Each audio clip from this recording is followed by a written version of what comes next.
भगवद गीता अध्याय 9 राज विद्या राज गुह्य योग श्लोक 20 से 21 त्रैविद्या मासोंपा पूत पापा यज्ञरिष्ट्वा स्वर्गति प्रार्थयन्ते ते पुण्यमसाद्य सुरेन्द्रलोकन अश्नन्ति दिव्यां दिवि देव भोगान ते तम भुक्त्वा स्वर्गलोकन विशालन क्षीणे पुण्ये मर्त्यलोकन विशन्ति एवं त्रयी धर्ममनु प्रपन्ना गतागतम काम कामा लभन्ते।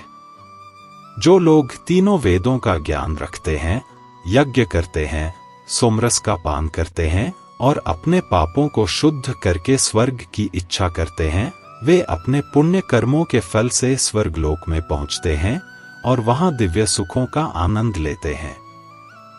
लेकिन जब उनके पुण्य कर्म समाप्त हो जाते हैं तो वे उस स्वर्गलोक को छोड़कर फिर से मनुष्य लोक में वापस आ जाते हैं।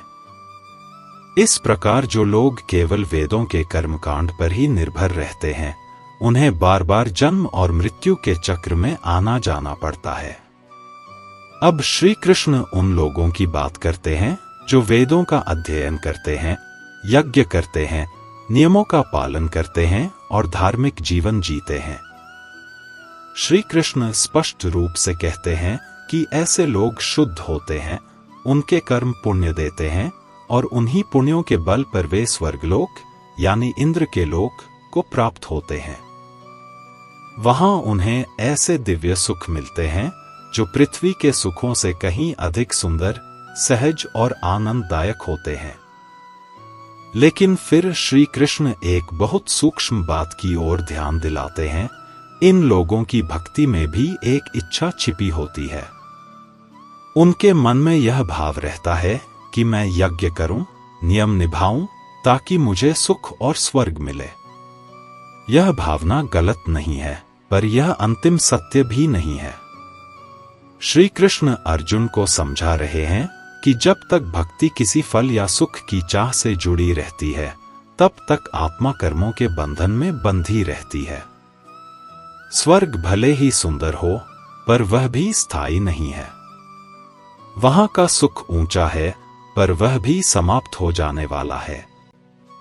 इसके बाद श्री कृष्ण और भी करुणा के साथ इस सत्य को आगे बढ़ाते हैं। वे कहते हैं कि हाँ, अच्छे कर्म, यज्ञ और धार्मिक विधियां सच में मनुष्य को स्वर्ग तक पहुंचाती हैं।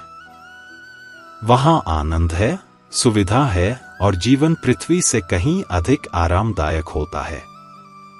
लेकिन यह सुख उतने ही समय तक रहता है जितने समय तक पुण्य कर्मों का भंडार बचा रहता है। जैसे बैंक खाते में जमा धन जब खर्च हो जाता है तो खाता खाली हो जाता है, उसी तरह जैसे ही पुण्य समाप्त होते हैं, आत्मा को फिर से मनुष्य लोक में लौटना पड़ता है। इसलिए श्री कृष्ण कहते हैं कि जो लोग केवल सुख पाने की इच्छा से धार्मिक कर्म करते हैं, वे इस ऊपर नीचे के चक्र में फंसे रहते हैं। स्वर्ग जाते हैं, फिर लौटते हैं, फिर कर्म करते हैं और फिर नया जन्म लेते हैं। यह एक ऐसा चक्र है जिसका अंत नहीं होता। श्री कृष्ण यह नहीं कह रहे कि स्वर्ग बुरा है, वे बस इतना बता रहे हैं कि स्वर्ग अंतिम लक्ष्य नहीं है।